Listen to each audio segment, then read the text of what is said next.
बिस्मिल्लाहिर्रहमानिर्रहीम। Dear students, अस्सलाम वालेकुम। आज का हमारा टॉपिक है कोरेक्शन। ठीक है, आज हम टॉपिक स्टार्ट करने जा रहे हैं कोरेक्शन क्या है और इससे हम किस तरह से कौन कौन से रूल्स हैं जिनको हम फॉलो करेंगे कोरेक्शन में। तो सबसे पहले कोरेक्शन का आपको पता है कि ये सेकंड ईयर में ऑब्जेक्टिव पेपर में आती है 5 सेंटेंसेस, जिसमें से आपको पाँचों के पाँचों ही करने होते हैं, लेकिन हर सेंटेंस के आगे 4 सेंटेंस दिए होते हैं। उनमें से 3 इनकरेक्ट होते हैं और 1 करेक्ट होता है और वो आपको चूज़ करना होता है। लेकिन उनमें ये छोटे छोटे जो रूल्स हैं वो ही अप्लाई हुए होते हैं। आपकी आसानी के लिए मैंने उनको लिखा हुआ है ताकि आपको ज़्यादा अच्छे से समझ आए। और इसके अलावा आपकी बुक पे भी सारी चीज़ें बहुत अच्छे डिटेल से बयान हुई हैं। तो आज हम स्टार्ट करने जा रहे हैं यहाँ पर नाउन। ठीक है, नाउन का हम करने जा रहे हैं कि नाउन असल में है क्या? इसम है। ठीक है, इसम है नाउन, और नाउन का ही आज हम टॉपिक स्टार्ट करने जा रहे हैं कि नाउन में जो हम मिस्टेक्स हम करते हैं, जो हम करेक्शन के लिहाज से करते हैं, वो क्या है। तो सबसे पहला रूल है कि तादाद जाहिर करने वाले इसमों के साथ एस का इजाफा नहीं होता। ठीक है, हमारे जितने भी तादाद, ठीक है, नंबर जो जाहिर करते हैं, उन नाउन्स के साथ हम एस का इजाफा नहीं करते। ठीक है, एस उनके साथ हम, जैसे हमारे आगे वर्ड्स मैंने लिखे हुए हैं, जैसे वर्ड है डजन, 100, मिलियन, 1000, स्कोर। ठीक है, इस तरह का जब कोई सेंटेंस आए तो इस तरह इसके साथ एस का इजाफा नहीं होगा। जैसे फॉर एग्जांपल आपके पास एक आगे एग्जांपल, जैसे अली गेव मी 500 रुपीज़। 500 होगा, 500 नहीं होगा, एस साथ में नहीं होगा। अली क्या होगा? 500 रुपीज़। अगर आप हंड्रेड्स आप अगर कर देंगे उसके साथ अगर आप एस लगा देंगे तो वो क्या हो जाएगा? इनकरेक्ट हो जाएगा। आपको सेंटेंस वो वाला चूज करना है जिसके साथ एस ना लगा हुआ हो, क्योंकि तादाद जाहिर हो रही है। 5 साथ में तादाद जाहिर कर रहे हैं ना। अली गेव मी 500 रुपीज़, तो 5 तो ऑटोमेटिकली इसकी तादाद है ना, तो फिर उसके साथ एस का इजाफा हम नहीं करेंगे। इसी तरह से इसी रूल में दूसरी जो बात आई है वो ये है कि अगर ये वाले जो वर्ड्स उसने जो आगे दिए हुए हैं, डजन, 100, मिलियन, 1000, स्कोर, ठीक है, इन वर्ड्स के बाद फौरन बाद अगर क्या आ जाए? ऑफ आ जाए। ठीक है, ऑफ अगर आ जाता है इन्हीं वर्ड्स के बाद, ठीक है, अगर इन वर्ड्स के बाद ऑफ आ जाता है, ठीक है, इन वर्ड्स के फौरन बाद सेंटेंस में ऑफ आ जाता है, तो फिर हमने क्या करना है? फिर हमने एस का इजाफा करना है। ठीक, अगर इन्हीं के फौरन बाद ऑफ आएगा तो एस का इजाफा करेंगे, अगर ऑफ नहीं आएगा तो एस का इजाफा नहीं होगा। इसी तरह से अगला हमारा रूल आप देखते जाएं, क्या है? फिश की जमा फिश ही है। फिश की जमा हमेशा क्या है? फिश ही है। इसके साथ एस या ई एस का इजाफा नहीं होता, आमतौर पे नहीं होता, लेकिन इसके साथ एक कंडीशन है। एक कंडीशन है जब इसके साथ एस या ई एस का इजाफा होता है। ठीक है, इसके साथ ई एस का इजाफा कैसे होता है? वो कंडीशन क्या है? वो कंडीशन ये है कि जब आप बात कर रहे हैं, जब आप ओवरऑल आप फिश की आप बात कर रहे हैं, तो उस टाइम इजाफा नहीं होगा। जैसे आपके पास ये सेंटेंस है, he caught 3 fish in the river. ठीक है, तो ये तो ठीक है ना, 3 फिशेस नहीं होगा, 3 फिश होगा। लेकिन जब आपकी बात हो रही है कोई स्पेसिफिक फिश, जब आप फिशेस की आप जब कर रहे हैं उसकी काइंड की आप बात आप कर रहे हैं, जैसे आप कहते हैं फिशेस ऑफ इंडस रिवर, तो उसमें जो डिफरेंट जो काइंड्स की जो फिश आ रही है उस रिवर में, उन सब की बात हो रही है। आप किसी ओशन की आप फिश की बात कर रहे हैं, तो वहाँ उस ओशन में एक ही किस्म की फिश नहीं होंगी, बेशुमार होंगी। उस टाइम आप फिशेस आप करते हैं, उस टाइम आप खाली फिश का वर्ड नहीं बल्कि क्या करेंगे? फिशेस करेंगे, इजाफा होगा ई एस का। अदरवाइज वैसे आपने 5, 3, 8 जितनी भी आप फिश की बात कर रही हैं उसके लिए खाली फिश की होगा, इसका इजाफा नहीं होगा। लेकिन जब आप बहुत सारी इकसाम की मछलियों की जब आप बात कर रहे हैं तो उस टाइम फिशेस आएगा।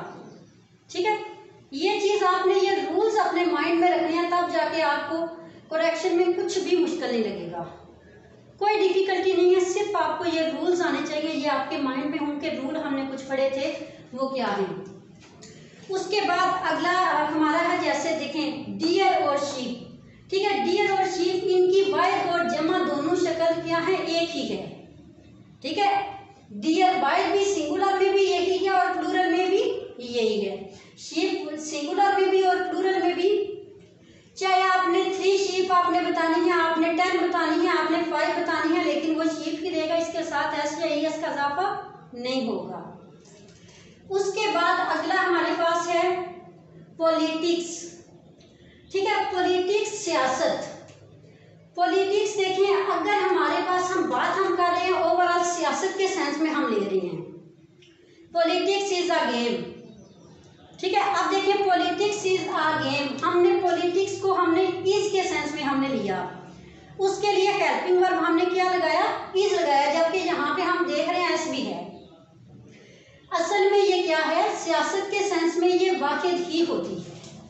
पॉलिटिक्स को हमेशा जब हम सियासत के मानी में लेते हैं तो वाहिद है, लेकिन इससे मुराद जब किसी बंदे की अपनी जाती सरगर्मियाँ होती हैं ना, तो उस टाइम हम इसे प्लूरल के सेंस में लेते हैं, ठीक है।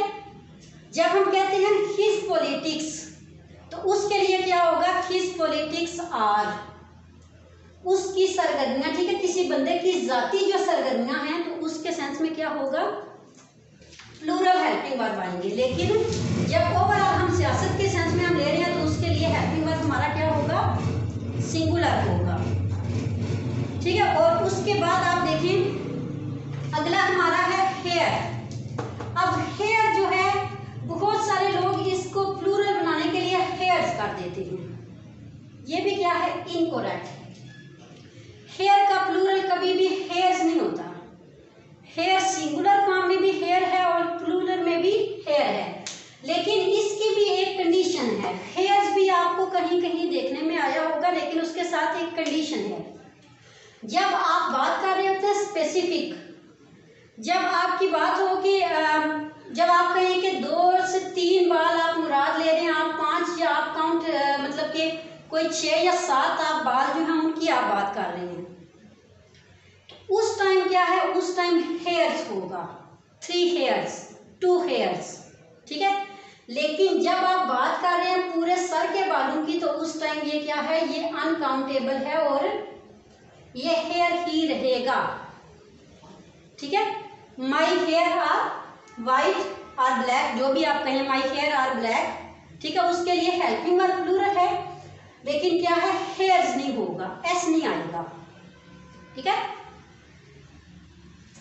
अगर आप किसी के सर के 2-3 बालों की बात कर रहे हैं तो उस टाइम क्या होगा, उस टाइम ये प्लूरल के सेंस में इसका जो है वो आएगा, एस इसके साथ आएगा, इसके साथ एस आएगा। जैसे आपके पास कोई एक एग्जाम्पल हो, the cat has left many white hairs are over the bed, ठीक है। The cat has left many white hairs, यहाँ पर आप जो है वो कैट के आप कुछ बाल जो गिरे हुए हैं, ठीक है, left many hairs, white hairs आप उनकी बात कर रहे हैं, लेकिन वहां पर भी ओवरऑल उस कैट के पूरे बालों की बात नहीं हो रही, पूरे के पूरे नहीं उसने गिराए, उसने कुछ बाल गिराए हैं, इसलिए हेयर्स आया है। इसी तरह से अगला है सीनरी। तो सीनरी जो है ये वाला मोस्टली जो है वो लोग क्या कहते हैं, सीनरी क्या है, ये अनकाउंटेबल इसम है। सीनरी क्या है, अनकाउंटेबल इसम है, और इसके साथ जो है ये क्या वाइड लोग इसे इस्तेमाल करते हैं, जो कि गलत है, ठीक है। तो क्या होगा, इसका वाइड या जमा के, तो हाँ, इसका जो है वो सीनरी को आप कैसे देखें, the scenery of this valley, इसी तरह से आप करते हैं ना बात, सीनरीज ऑफ दिस वैली तो नहीं ना आप करते, सीनरी ऑफ दिस वैली होगा ना, आई सॉ अ ब्यूटीफुल सीनरी, तो यहाँ पर आ सीनरी नहीं होगा, बल्कि क्या होगा, I saw a beautiful scene, ठीक है। एक है तो उसके लिए क्या होगा, सीन। मोस्टली लोग सीनरी जो है उससे क्या करते हैं, उससे सिंगुलर के सेंस में ले लेते हैं, लेकिन क्या है, एक को सीन हम कहेंगे और ज्यादा है तो क्या होगा, सीनरी है, ठीक है। तो अगर होगा, देखिए the sceneries of Swat are beautiful, ये क्या है, ये गलत है, sceneries of Swat are beautiful ऐसे नहीं होगा, बल्कि सीनरीज को हम सीनरीज नहीं कहेंगे, बल्कि ये सीनरी वर्ड क्या है, ये इटसेल्फ खुद ही प्लूरल है। सीन सिंगुलर है और सीनरी क्या है, ये खुद ही अनकाउंटेबल है। इसलिए हम कहेंगे द सीनरी ऑफ स्वाद इज ब्यूटीफुल। सीनरी के लिए हेल्पिंग वर्ब क्या आएगा, सिंगुलर आएगा। हेल्पिंग वर्ब सिंगुलर आएगा, लेकिन ये अनकाउंटेबल है, ठीक है। द सीनरी ऑफ स्वाद इज ब्यूटीफुल, सीनरीज नहीं होगा, खाली सीनरी होगा। तो एक है तो उसके लिए सीन, ठीक है। I saw a beautiful scene, वहां पर I saw a beautiful scenery नहीं होगा, बल्कि I saw a beautiful scene. यहाँ पर आपने ये आपकी बुक में ये सारा कुछ है, ठीक है। ये सारे रूल्स लिखे हुए हैं, आपने हर एक रूल की एक एक एग्जाम्पल अपने तौर पे आपने कहीं से ढूंढ के लिखनी है। इस तरह से आपको ज़्यादा अच्छे से क्लियर होगा। अदरवाइज हर एक की दो दो तीन तीन चार चार एग्जाम्पल्स भी साथ दी हुई हैं। तो मेरे ख्याल से यहाँ पे आपको उर्दू में सारा कुछ लिख के बता दिया है, कुछ भी आपके लिए डिफिकल्टी रहा होगा ना ही कोई ऐसी चीज़, कोई ऐसी बड़ी फिलासफी थी जो आपको समझ ना आ रही हो। यहाँ पर सिर्फ आपके सामने सेंटेंसेस होंगे और आपने उस सेंटेंस को पहचानना है कि इसमें कौन सा रूल अप्लाई हुआ है, यहाँ पर मिस्टेक कहाँ पे है, तो वो आपने सिर्फ और सिर्फ निकालनी है, ठीक है। तो आज का हमारा इतना ही लेक्चर था। इंशाल्लाह कल बात होगी नेक्स्ट, आगे जो है नाउन के आगे जो आ जाएंगे, collective noun, countable noun, uncountable noun, उन पे बात होगी, ठीक है। अल्लाह हाफिज़।